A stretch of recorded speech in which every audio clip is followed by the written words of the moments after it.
At the end of the battle for the real HU, Howard absolutely collapsed in the fourth quarter. But you know what, Bison? I've been there.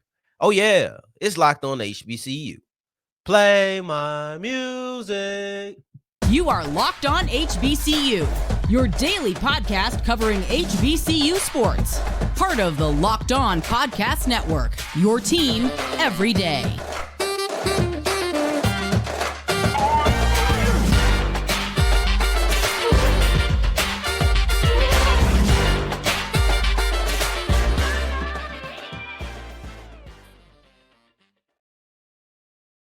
What's going on, family? Welcome back to another episode of the Locked On HBCU podcast, your number one daily one-stop shop for everything HBCU athletics, Monday through Friday, part of the Locked On Podcast Network, your team every day. And I, of course, am Darian Gray, a.k.a. the Mouth of the South, Texas Southern alum and former TSU Herald Sports editor and current contributing writer at USA Today's Saints Wire. Thank you for going on this journey with me, making Locked On HBCU your first listen of the day every single day. Thank you for that. And remember, just because the mic cuts off does not mean that the journey is over. Just means it's time to follow me on Twitter at South Exclusives. Starts with an S, ends with an S. Today's episode is brought to you by Gametime. Download the Gametime app, create an account, and use the code LOCKEDONCollege for $20 off your first purchase.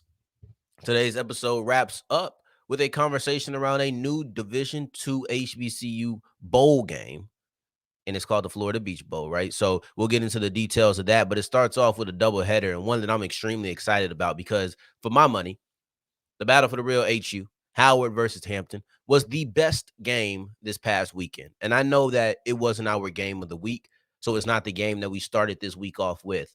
But for my money, when I'm watching, and I watched both games start to finish because thankfully the slate wasn't just all stacked on top of each other. So I was able to watch these two games separately. That Howard Hampton game was the best one. And we'll talk about the fourth quarter, but first let's discuss just what the collapse for Howard means, because Howard did have a collapse in the fourth quarter. Some could call it a choke. I'll call it a collapse, right? Because I've been there before. I can't help but watch this game and think about Prairie View versus Texas Southern. Obviously, everybody knows.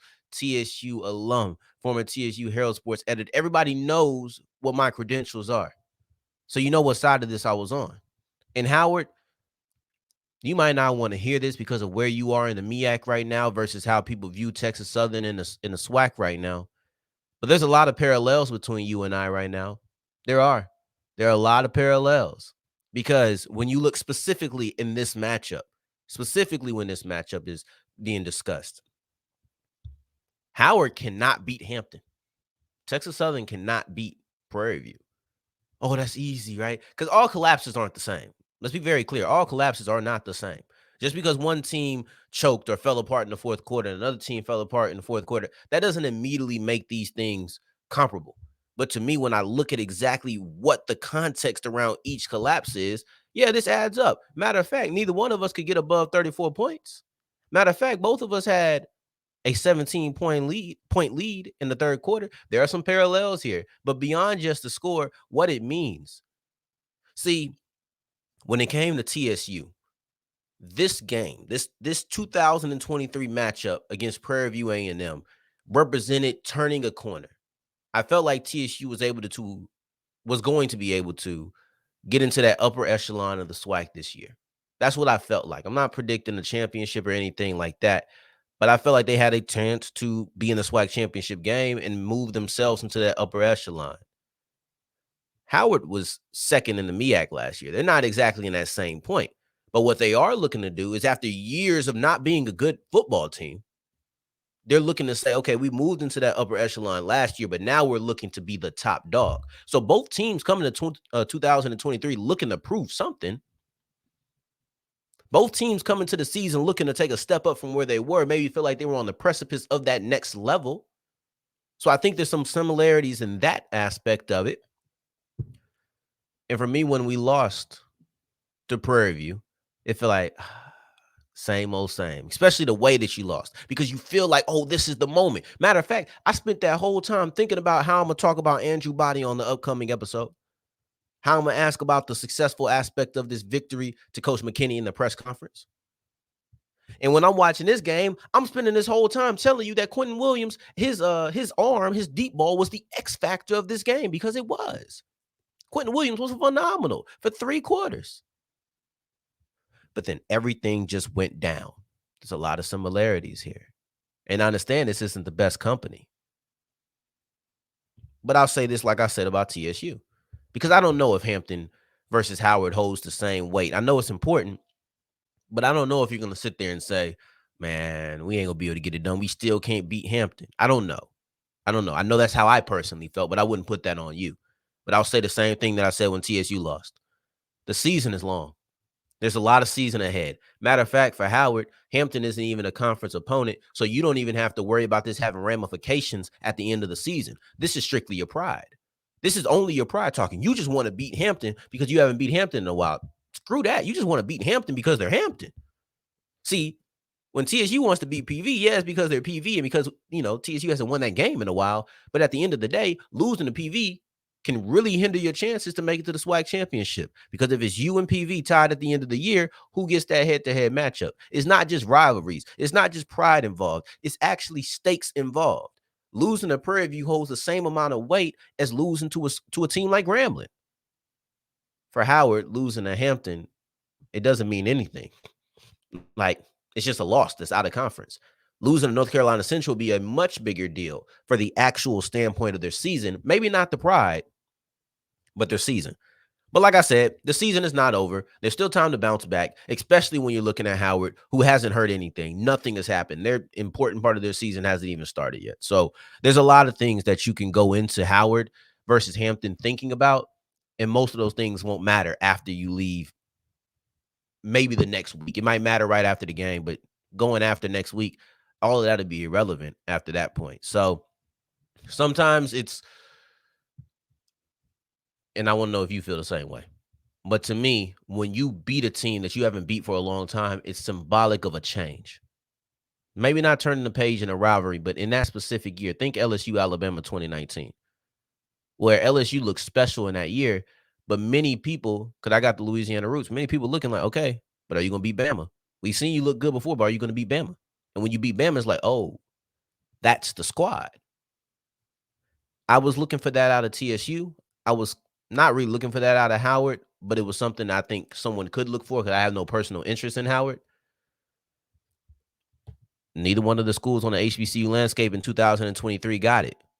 And they collapsed really in that fourth quarter. And I want to look into that fourth quarter specifically, right? Because we talked about what the collapse could mean and the ramifications of it and how I feel where you're coming from. But the season is not over, but we do have to break down how the collapse happened. And that was a terrible fourth quarter that we'll look into as we continue with Locked On HBCU.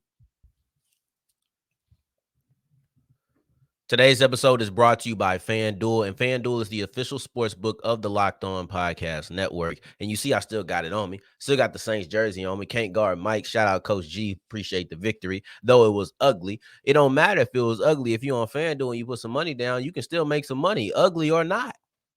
Ugly or not, money is money. Money ain't ugly. All right, so go ahead and go to FanDuel.com/LockedOn. Put some money down on the Monday night game. Put some money down on college football. You have Saturday, Thursday, Friday, Sunday, Monday. Like there's so many days that you can make money now. The football season is kicked in. And don't forget other sports such as baseball and even the WNBA. The NBA is going to be coming back soon. There are so many things that you can put money down, and the only place to do it is at FanDuel.com/LockedOn. If you bet $5 now and you're new to FanDuel, then you'll get $200 back in bonus bets. But if you're a recurring or a returning customer, then you would be getting $100 off of Sunday ticket. All you have to do is go to FanDuel.com/LockedOn, and you get all of the benefits. As we continue rolling on today's episode of Locked On HBCU, I appreciate you for making this your first listen of the day every single day. And on Friday, we'll be back from 10 a.m. to noon Central with our college football kickoff live. It'll be streamed right here on Locked On HBCU. You'll have HBCU coverage and then also some of the biggest games such as Notre Dame versus Ohio State in the college football landscape in this week.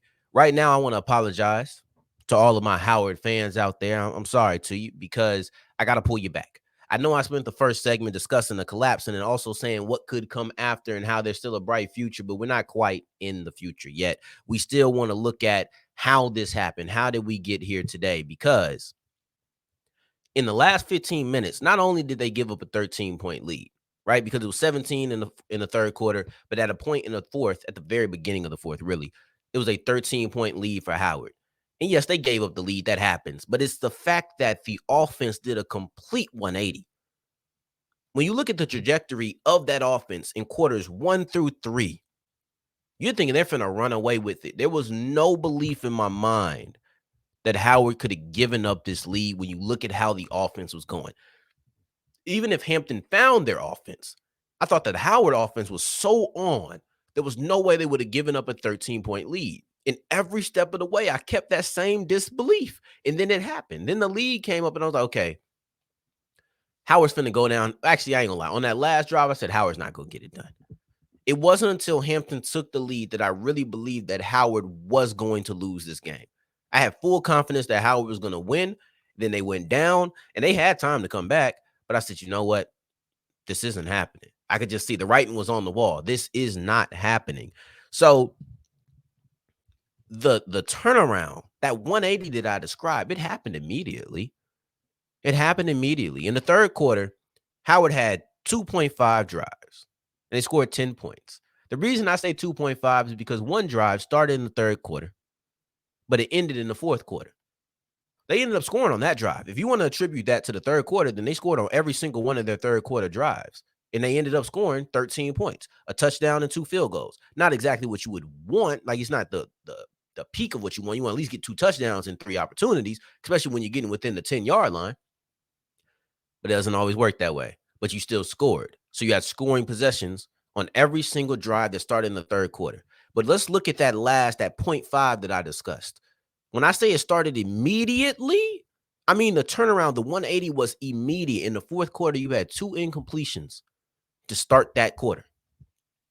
Mind you, that's the drive that you got all the way down there, and it started in the third quarter. In the third quarter, on that specific drive, you had 1 incompletion. You had 2 at the end of that drive that were both in the fourth quarter. Okay, whatever, that happens. You kind of just write that off. It happens. You have 2 incompletions, and inside the 10, you kick a field goal, whatever. But I do want to note that they only had 1 incompletion on that drive up until that point. And the whole drive up until that point was in the third quarter. So once it hit the fourth quarter, incompletion, kick the field goal. At least it didn't all go to crap right away. After that, you had another drive. You got 2 yards on the drive. But then the ball snaps over the punter's head. Because it's a 3 and out, but it ends up being turnover on downs because you snapped the ball over the punter's head. And then you got to scramble. You don't get the punt off. You get tackled. Now the ball's given to Hampton at the 13-yard line. Okay, let's not even discuss the fact that the special teams went to doo-doo too. Just look at the Howard offense. So now you had a punt opportunity. The next drive you come in.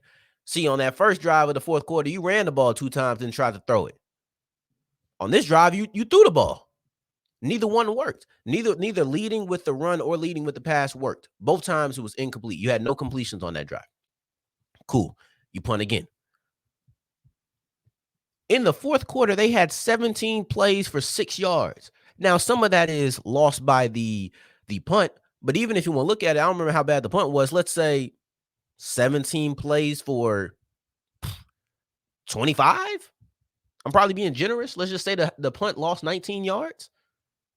That's not good. That's really bad. And this is a quarter worth of plays, 3 drives. You have a messed up punt, you have another punt, and then you have an interception. That's the 3 drives that happened in the fourth quarter. And it turned around so bad, you couldn't even sniff points. The only points you were able to get was because of all the work that was done in the third quarter. You might see those 3 points in the box score and say, oh, they were able to do something in the fourth. No, they weren't. They did absolutely nothing once the fourth quarter started. Once you throw up them 4s, once you throw it up and say, oh, we're going in the fourth quarter, this is the moment to take care of the game, the offense absolutely disappeared. And I don't know what happened, because even if you look at on that first drive of the fourth quarter, Quinton Williams missed a wide Not a wide open, but it was a great deep ball game for him. And he had to fit it within a specific area because the safety was coming over. But at any point in the first 3 quarters, he would have done it. This one, he airmailed it. And you even seen the frustration on his face. I don't know what happened, but everything turned around, and it happened pretty much immediately. It was puzzling, honestly. And I focus in on the offense because the defense, yeah, they gave up the points. And I'm not trying to excuse them for that. But Hampton had 3 drives in that quarter as well. The first one, turnover on downs. You did your job. The second one, they started at the 13-yard line and they scored a touchdown. Am I supposed to fault the defense because they didn't force a field goal on a 13-yard possession? I'm not. You might. I'm not. And then you also look at the last one, they actually drove down there and scored. I'm faulting them for one mess up. The other one, the special team / offense put them in that position. So what are you doing? Like, yes, you would want a dominant defense to stop them. I'm a Saints fan, so I've seen it. Like, I've seen that happen a couple of times this year. This year. I'm not trying to get cocky. But I'm not banking on it every time. If the defense were ever to give up a touchdown on an extremely short field, I'm not blaming the defense on that. The offense put them in a terrible position. And that's what the Howard offense did. Put them in a terrible position. Not only did you have muff punt, or not muff punt, but a botched punt, an actual punt, and an interception. You didn't have an interception the whole game, not a turnover the whole game, and you do in the fourth quarter. Matter of fact, you only punted the ball 2 times. Let me make sure I got that right.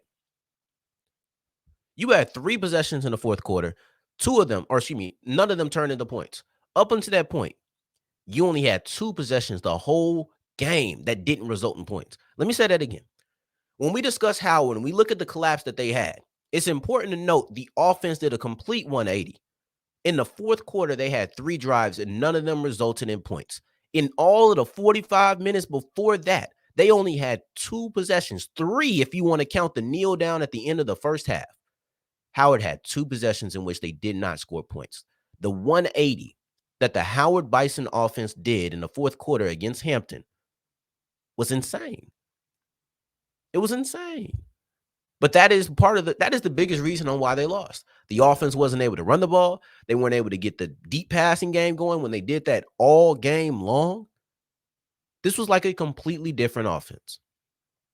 So when we're talking about collapsing, talking about turnarounds, you have to get on them because they're the egregious one, in my opinion. I'm not faulting the Howard defense for allowing a touchdown on a short field, and they allowed 1 touchdown other than that. Meanwhile, the offense that was on fire wasn't able to do anything. This is a tough one. I ain't gonna lie. But moving forward, we have more happy news. We're gonna end on a bright note. We're gonna end it on a happy note, positivity, right? And that's the Florida Beach Bowl, which will be between the CIAA and the SIAC. Why did I say the SIAC? I'm thinking about this freaking news article, the SIAC. Got me reading it like I'm regurgitating. But anyway, you have the CIAA versus the SIAC in the Florida Beach Bowl. We'll break down exactly what that means and new opportunities for Division II HBCUs as we continue with Locked On HBCU. Today's episode is brought to you by Gametime, and Gametime is the #1 place for all of your last-minute ticket deals. You ever just been like, man, I want to get this ticket, but I've waited too late. It's been too long, right? And it's like, this ticket's going to be through the roof. Not with Gametime. Still affordable. Last minute, you're going to get deals, and if for some reason you were able to find somewhere else in the same row, in the same section, they'll give you 110 back on the difference. So, like, they're like, look, you can't beat us. You can't beat us. But if you do, we'll go ahead and do this. They have killer deals on the last-minute tickets. Procrastination isn't as bad when you have Gametime in your pocket. All you have to do is go to Gametime, the app, create an account, and use the code LOCKEDONCollege. You get $20 off your first purchase. It's easy. Sporting events, concerts, comedy shows, theater. Like, they have everything on there. All you have to do is get the download the Gametime app, and you'll look through it, and they'll have something for you. I pinky promise you'll have something for you in your city. Go to Gametime, download the app, create an account, and use the code LOCKEDONCollege to get $20 off your first purchase. We wrap up today's episode of Locked On HBCU. I appreciate you for making this your first listen of the day every day, making it all the way to segment 3, and I thank you 2 times for that. Thank you. And the CIAA and the SIAC, They will be participating in the post-game Division II bowl game, the Florida Beach Bowl. This is the first time that they've had it. It's new. And listen, this is a big deal for the city of Fort Lauderdale. I could tell by in the press conference when they were discussing, they said, listen, we're in Fort Lauderdale. And everybody just got loud. They're like, ah. Everybody was hyped. Like, yeah, Fort Lauderdale has our own. It's like everybody was like, yeah, that's right. This Fort Lauderdale, not Miami. So I guess it's like a big deal for the city. Maybe they've never had a bowl game, or maybe they haven't had a consistent bowl game within the city limits. I don't know. But it was definitely a big deal. And that was one of my biggest takeaways from the small sliver of the press conference that I was able to see, because I wasn't able to find the whole thing on the internet, but I was able to find a newscast that had a slight part of it in it. But so it's in Fort Lauderdale, but then also it's a great opportunity to get more Division II HBCUs in a postseason play. D2 schools don't have many. I'm not talking about HBCUs, but D2 period. They don't have many bowl games. Like, that's not something that they are constantly doing. Bowl games are a primarily FBS thing, because FCS don't have any bowl games. I don't know any FCS bowl games, at least. So, and if they are, they're rare there, and there's very few of them. They have playoff system, like it's a little bit different, and they have a bigger playoff system than the college football playoff system in the FBS. So they don't have bowl games like that for real. So for the SIAC and the CIAA to be a part of this, it's kind of exclusive. I think there was 4 in either 2020 or somewhere in these recent years. It's not many. It's just not many of them. So I think that's pretty cool that it's an exclusive thing. And I wanted to have the question, who's going to participate in this bowl game? If you're looking at the CIAA and you're looking at the SIAC, remember, Division II champions go into the playoffs. So who's participating in this bowl game?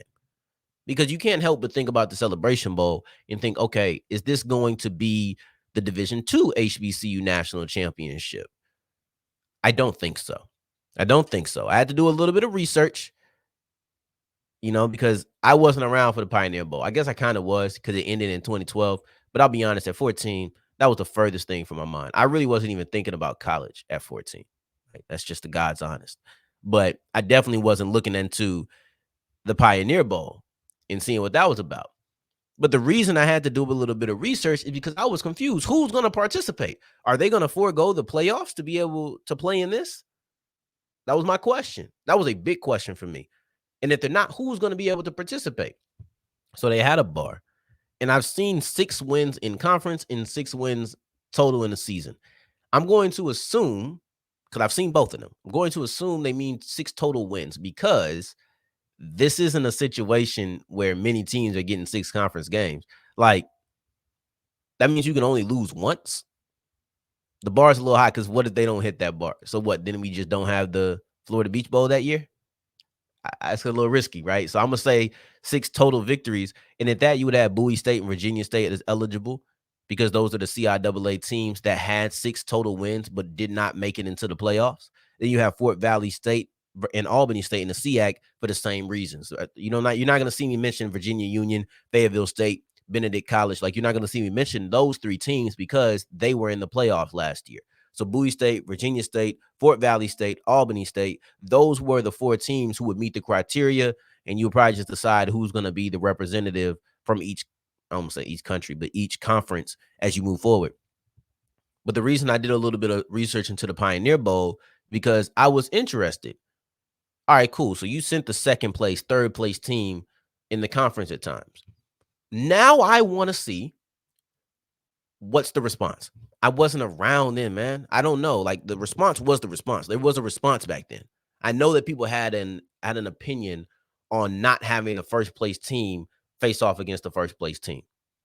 But I want to see if it's devalued, because I'm 25 now. Like, I'm old enough to where I can pay attention, and I'm actually intentional about looking at these things. I was old enough then, but I wasn't paying attention. That was the furthest thing from my radar. But now this is the thing on my radar.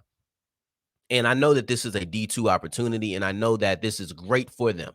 But I can't help but wonder if the reaction is positive, or if the reaction is unbothered by having teams go into the playoffs and having a 2nd or 3rd place team come and face off against each other. How does that translate to the FCS? I am not advocating for the Celebration Bowl to be brought down. I'm not doing that. but I'm curious. This is research purposes. If we react on the D2 level with no objection to them not having the best of the best, could we do the same thing on the FCS level? Could it be where the MEAC has the choice to say, we're going to forego the Celebration Bowl, you can take number 2?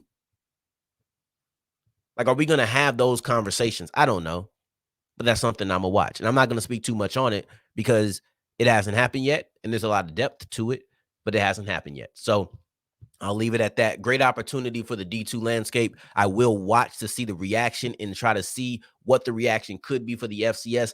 Might have a different, context is different within that. So people might be a little bit more protective. We want to have a real HBCU national champion. Forget all of that second and third place. I will see. So I will not get too deep into it. I will leave it at that because I'm the type of person who I say, I ain't going to do this. I ain't going to talk about it right now. And I'm going to talk about it for 5 more minutes. So let me go ahead and tell you how much I appreciate you for making this your first listen of the day every day. Can't backtrack now, but I do appreciate you sincerely. Not just saying this to get myself out of it. Tomorrow's episode, we'll be looking at FAMU, be looking at Benedict College and their hot starts to the season, including what is a new top 5. I haven't looked at it yet, but I'm assuming that FAMU will probably move into number 1 after what happened with North Carolina Central. And we'll get into that on tomorrow's episode. But in the meantime, in between time, if you're looking for me, you can find me on Twitter at South Exclusives. Until the next time that we hear each other, family, take care, stay blessed. Peace.